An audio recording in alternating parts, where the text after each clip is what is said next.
The vast, obsidian stretch of the Velcro expanse had remained quiet for centuries, a place of black silence where even pirates feared to tread. It was a sort of void that lulled the Galactic Empire into complacency. Nothing ever came from the edge. Nothing ever dared. High Strategos Virell stood rigid at the apex of the observation deck aboard the Imperial Ascendant, her silver-blue armor catching faint reflections from the curved viewing dome. Her fingers, gloved in command threads, flexed involuntarily as the object on a holographic display remained fixed in its slow, deliberate crawl across the screen. "Are we certain this is not debris?" she asked. Her voice clipped. "No, Strategos," replied Ensign Kier, his eyes flicking nervously between readouts. "It's accelerating consistently. Vector locked on Ecliptic 9. Same course for over 3 cycles. And it's massive." A low murmur spread across the command deck. The room was not accustomed to surprise. Virell narrowed her eyes. "Massive how?" Kier hesitated, his throat bobbing once. "Roughly 5.6 times the size of an Empire-class dreadnought. Power readings off the scale. Energy signature doesn't match anything in our archives." She turned to the deck's central pillar, where Master Cartographer Loren had been silently watching. The old man's gaze was locked on the shape, now rotating in a hologram, expression unreadable. "Loren?" Virell prompted. He didn't look at her. "It's human." The word landed like a thunderclap. Every sensor tech, every officer, even the nearby sentries, turned as if pulled by a single force. "That's impossible," Virell said, not shouting, not whispering, just a cold, flat fact. Humanity hasn't even reached Tier 3 propulsion. They were barely out of their cradle the last time we checked. Loren finally turned to face her. His eyes, usually soft with the detachment of scholar, now held the flint of certainty. "We underestimated them." The silence returned, more suffocating than before. Kier muttered something under his breath. Virell didn't catch it, but she didn't need to. The tension in the room said everything. Then the ship emerged. Even through the filtered lens of the Imperial recon array, it was a vision of menace. Angular and vast, it moved with predatory grace, its hull laced with glowing filaments like the veins of a star. The forward prow was shaped like a spearhead, lined with orange slits that pulsed rhythmically, as though alive. The top bore a dome. No, a shielded core, emanating control radiation so intense that filters had to be recalibrated mid-scan. No signal. No nameplate. No response to hails. "Is this one of ours?" Someone asked from the rear of the deck. "No," Loren said. "We would have known, and we would have never built that." Virell stared at the image for a long time, then stepped down from the dais. "Prepare a deep diagnostic. I want everything. Hull composition, propulsion trails, any sign of crew. And send a secure dispatch to the Imperial Senate. Mark it level crimson." "Crimson?" Kier's voice cracked slightly. That level hadn't been used in decades, not since the 4th incursion. "We may be looking at a new force," Virell said, her voice calm, almost gentle. "And it wears a human face. On the other side of the galaxy, in the vast marble chambers of the Imperial Senate, panic blossomed beneath the surface of civility. Senators huddled in cloistered corners, their voices rising in urgent hisses and flared accusations. The hollow projection of the ship loomed above them all, slowly rotating, casting shifting shadows across faces grown pale. High Counselor Trask stood at the central podium, his long crimson robes whispering with every movement. "We must consider the possibility that Earth has received external influence, perhaps a rogue faction, or worse." "The Terrans were primitive," snapped Senator Jewell of Mixer Prime. "We cataloged their entire system. Pre-industrial warlords, fractured nations, barely a presence beyond their moon. This is a fabrication. Propaganda. Do you believe our own sensors are deceiving us?" Trask asked, too calmly. "We have cross-confirmed the vessel with 3 independent listening posts and the Velcro relay. The readings are not in error." Someone from the upper gallery whispered, "That can't be a human warship." But it was. And deep down, they all knew it. In a darkened corridor of the Senate spire, far from the press of politics and panic, Two figures watched the unfolding crisis from a private console. One, cloaked in shadows, remained silent. The other, younger, leaned forward with wonder. "It's magnificent," she whispered. The older voice, deep and bitter, responded, "It's a threat, and we missed it. All of us." "What now?" the younger one asked. The older man paused. Then, "Now we find out if the Empire is ready to face a species it never bothered to fear." Outside, stars burned undisturbed, ancient and indifferent. But something new had entered their domain, something forged by hands the Empire had dismissed as primitive, irrelevant. And it was coming. The warship had no name. At least, not one the Empire could decipher. Virell stood once more before the central command display, eyes narrowed at the slowly advancing silhouette. Imperial analysts had spent hours dissecting its design, tracing energy signatures, comparing architecture to every known ship in their archives. Nothing matched. Every scan brought more questions. The ship bore hallmarks of Earth origin manufacture, metal alloys common to Terran industries, symmetry patterns preferred by human designers, but the technology embedded within its hull belonged to something else entirely. "What kind of engines are those?" she asked quietly. "No known emission type," replied Kier, his voice hushed with awe. "No visible exhaust ports, no reaction drive. It's moving through space without a single measurable propulsion plume." The warship slid effortlessly through the void, ignoring gravity wells and electromagnetic interference like they were suggestions rather than obstacles. It was too fast, too quiet, too graceful. In the Empire's mind, human engineering was brute force, functional, crude. This was none of that. "What is it doing?" Virell asked. Loren stepped forward, his data slate trembling in his grip. "It's mapping us." Kier turned sharply. "Mapping?" "Yes. Every passive scan it performs is bouncing across our relay grids, echoing our signal structures. It's not trying to hide. It's studying us as much as we're studying it." Virell's jaw tightened. "A show of power. Or a warning," Loren muttered. They watched in silence as the warship decelerated to a halt, hanging just beyond the outermost patrol beacon. It remained there, unmoving, a leviathan watching its prey. Not threatening, not advancing, just there, and that made it more terrifying. Meanwhile, across the stars, on the Empire's moon-based weapon foundry of Ceros Theta, Imperial engineer Vale Luthen stood at the heart of a classified vault. Before him floated the composite model of the unknown vessel, its every contour highlighted in yellow schematic lines. He'd spent the last 30 hours without sleep, scanning, comparing, analyzing. "This is impossible," he whispered. His assistant, a young data slicer from Beltharn, blinked up at the display. "They built this on Earth?" "It's not just that they built it," Vale said, rubbing a hand through his graying hair. "It's how. This ship's systems are beyond anything we've even conceptualized. The weapon ports, if I'm reading this right, can rotate across a full 3-axis pivot, meaning it has no blind spots. Its shielding system is layered in pulses, likely adaptive. It could sustain a direct barrage from an entire Imperial fleet." His assistant frowned. "But how?" "Earth doesn't have the infrastructure. They don't have the resource chains. They didn't even breach graviton physics last we checked." Vale turned away, breathing shallow. He didn't want to say what he was thinking. That someone or something must have helped them. But if that were true, if Earth had become a proxy for some greater power, the implications would shatter the Empire's strategic calculus. Back on the Imperium Ascendant, the debate among the bridge crew had shifted tone. What began as disbelief had curdled into anxiety. 1,000 simulations had been run, and none ended well. Every time, the outcome was the same. Imperial fleets outmaneuvered, dreadnoughts torn apart, communications disrupted. The human vessel never fired first, but once provoked, its retaliation was surgical and overwhelming. "They designed this ship not to fight a war," Virell said aloud, "but to end one." Loren nodded grimly. "It's not just a weapon. It's a deterrent, a statement." Kier whispered, "But why reveal it now?" Virell didn't answer immediately. Her eyes remained locked on the display, studying the vessel's silhouette like it held a secret language only she could decipher.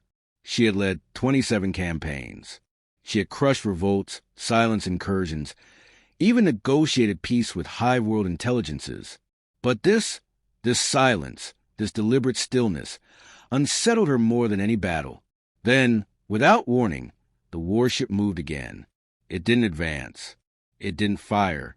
It rotated. Slowly, its bow turned, aligning with the Imperium Ascendant. Not the Empire's capital, not a station. Her ship. Lights along the warship's spine brightened, golden veins glowing like molten rivers. For a moment, the deck lights dimmed and every monitor on the bridge flickered. Systems rebooted themselves without command. Even the command AI went quiet. A single line of text appeared on the main viewer. "We see you." Gasps erupted across the command deck. "Is that a hack?" Kier shouted, scrambling to pull diagnostic logs. "We're not connected." "Hava did it." Virell raised a hand, silencing the chaos. The words lingered for 6 seconds, then vanished. The warship powered down its lights and resumed stillness, a monument of silence in the void. "She chose not to fire," Virell said. Her voice was distant now, as though speaking from a place behind her eyes. "We blinked." "She didn't." Loren exhaled a breath he hadn't realized he was holding. This ship, it was built with restraint. Not fear, not desperation. Purpose. They're telling us they could have struck first. And they didn't, Virell finished. She turned to Kier. "Issue a sector-wide non-aggression protocol. No vessels approach within 1 light minute of the object. I want silent observation only. Let her speak first, if she ever does. And if she doesn't?" Kier asked. Virell allowed herself a faint, bitter smile. "Then we wait, and pray they only built one." Far from the command bridge, the stars blinked with ancient indifference as the warship waited. Quiet, powerful, patient. Watching. Always watching. The interior of the warship was unlike anything the Empire had conceived. Its hulls pulsed softly with ambient light, shifting hue as if aware of the presence walking through them. Commander Elara Myles moved with calculated precision, her boots making no sound against the obsidian-black flooring. Every surface was seamless, every corridor wide enough to accommodate both human and machine. Above her, drones glided silently, their movements orchestrated in patterns she could barely track. She paused before a node interface, palm pressed to the biometric scanner. The ship responded immediately, not with mechanical compliance, but with something eerily close to deference. A panel opened, revealing a hovering array of strategic data projections. Fleet positions, Empire sensor sweeps, diplomatic chatter. Everything. "All eyes are on us," came a voice behind her. Elara turned to see Admiral Cade Rourke, tall, grizzled, eyes sharp despite the years carved into his face. He looked less like a politician, and more like a soldier who'd spent too long, carrying the weight of too many secrets. "We knew they would be," Elara said, "just not this fast." Cade stepped beside her, examining the projections. "They're scared." "They should be," she replied. He gave a short chuckle, more weary than amused. "You really think this will hold them back?" "It's not just about deterrence. It's about acknowledgement," she said. "For centuries, they looked at us like children playing with matches. This," she gestured to the ship, "is our fire." Cade crossed his arms, studying her. "We lost billions during the Dark Uprising. Entire continents turned to ash. And yet, in silence, in the shadows, we built this. Do you know what that says to the Empire? That we're not theirs to overlook anymore." Silence stretched between them, filled only by the low hum of the ship. Finally, Cade nodded. "She's ready," he said. "Fully powered. All systems operational. Shields holding. Weapons silent but primed." Elara tilted her head, gazing at the swirling tactical interface. "And Earth." "Still quiet," Cade replied. "They don't even know it's out here. To them, this ship doesn't exist. Only High Command and the Deep Spiral Directorate are in the loop. That secrecy had been the linchpin of the entire operation. The Vigilant Dawn, as Elara called her, had been constructed beneath Europa's ice crust, in the most clandestine project humanity had ever attempted. Reverse engineered from lost tech recovered after the war collapse, augmented by centuries of data theft from Imperial archives, and finished with raw human audacity. You're sure about Viril? Kate asked quietly. She's not reckless, Elara said, but she's loyal to the Empire above reason. If ordered, she'll fire. She won't hesitate.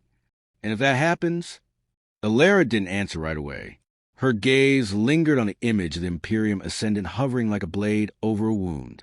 Then we ended before it begins.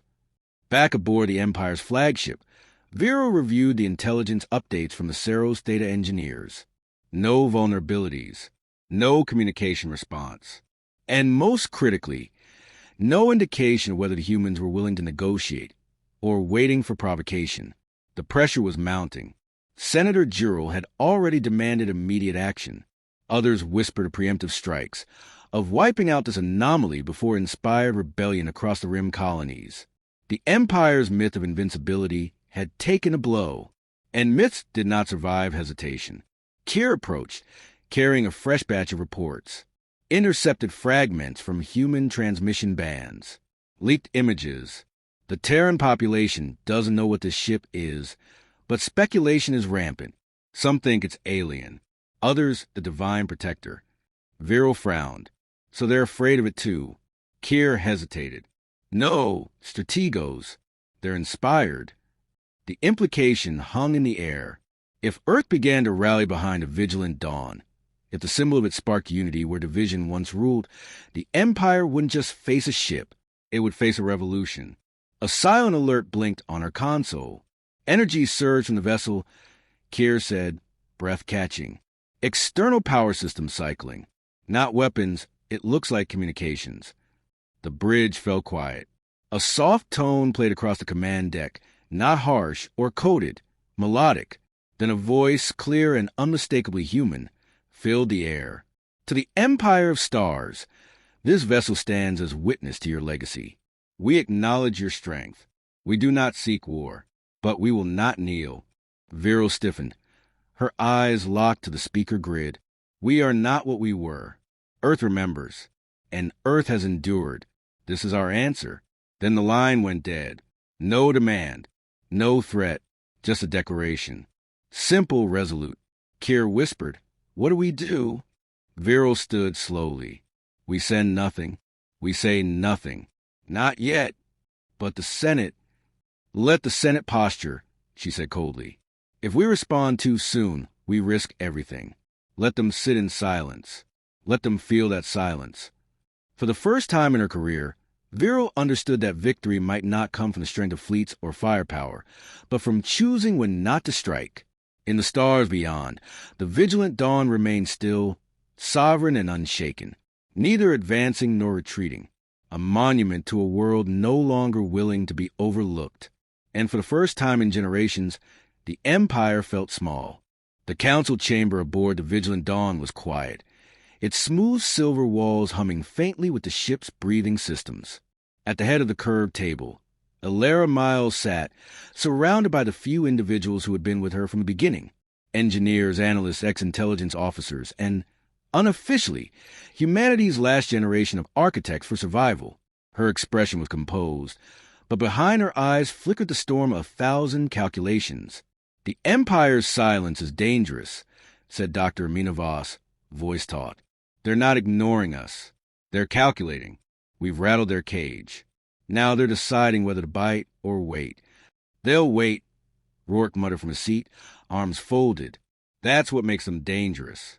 You don't rule half a galaxy by acting on instinct. You do it with fear. And right now, that fear is turning inward. Elara didn't disagree.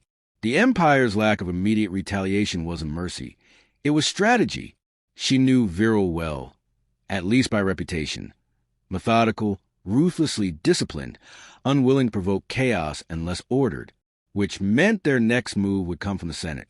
And the Senate did not do patience well. A subtle tremor rippled through the ship, barely a vibration. Rourke's eyes flicked toward the ceiling. What was that? Energy pulse, replied Idris Hale, the ship's chief systems architect. Localized to the quantum lattice array. Something's attempting a handshake with our encryption grid. Elara stood, From the Ascendant?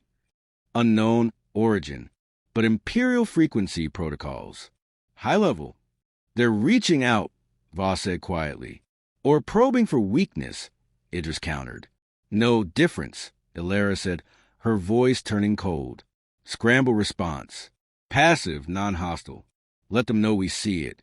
But we're not opening the door. She turned back to the others. And let's make one thing absolutely clear. The first shot will not come from us. If this escalates, it will be because they forced it. Rourke gave her a grim nod. Then we hold, and we wait. But even as the vigilant Dawn held its position, a different kind of battle was already unfolding across the networked expanse of the Empire. Information, raw, unfiltered, had begun to slip through containment protocols. Civilian chatter, pirate frequency leaks, disjointed footage of a ship they couldn't comprehend. The myth of Imperial dominance was cracking. In the slums of Lasari Prime, resistance cells began recruiting openly. On the mineral colonies of the Riven Moons, workers refused shipments, chanting names they barely understood. The Dawn, the Ghost Warship, Earth's Hand. Even in the polished halls of the Imperial Core, students whispered rumors in corners once watched by surveillance drones now overloaded with too many anomalies to process. Virell watched the reports pile up from the Imperium Ascendant Central AI Core, arms folded, jaw set. They're not attacking, said Kier. They haven't moved in hours. No threats, no demands, just that one message. And that message is tearing the Empire apart, Virell murmured. Not through violence, through symbolism. Lauren appeared beside her, dark circles under his eyes. We gave them every reason to fear us. And now that they don't, we're exposed. They were always underestimated, she said. We saw them as fragments, petty, isolated. We watched them burn and assumed they'd never rise. Now they're unified. One voice, one ship, Lauren said softly. And the Empire doesn't know how to answer that. A new transmission blinked on her console. High encryption, crimson seal. The Senate's made a decision, she said, tone unreadable. Kier swallowed. Strike order? She opened the file. Her eyes scanned the lines, slow, deliberate. Then her lips parted slightly in something between surprise and understanding. No, she said. They want me to negotiate. The bridge went still. Negotiate? Kier repeated, stunned. They want the illusion of control, Virell said. A show of grace before they decide if diplomacy fails. Or a delay tactic, Lauren offered. Either way, she said, we open a channel. Let's see if the ghost will speak. On board the Vigilant Dawn, Elara stood once more before command display. A single message pulsed in waiting. Origin, Imperium Ascendant. Command signature verified. Strategos Virell. She touched the interface, letting the audio engage. This is High Strategos Virell of the Galactic Empire. The voice began, even formal. You have violated sovereign space with an unregistered warship of unprecedented class. You have refused identification and projected power without declaration of intent. And yet you have not attacked. I am instructed to speak before fire is drawn. So I ask what you want. Elara listened in silence. Then she stepped forward. This is Commander Elara Myles, representing no government and answering to no emperor. We came not to make demands, but to be seen. You feared us only when we stopped being invisible. Virell's response came after a pause. You've made yourself very visible. Then you understand, Elara replied. We are not your subjects. We are not your inferiors. We are the end of your illusion. A sharp silence followed. And in that silence, the course of galactic history shifted. Not with an explosion, not with a scream, but with two voices meeting in the dark, each uncertain whether the next word would bring peace or fire.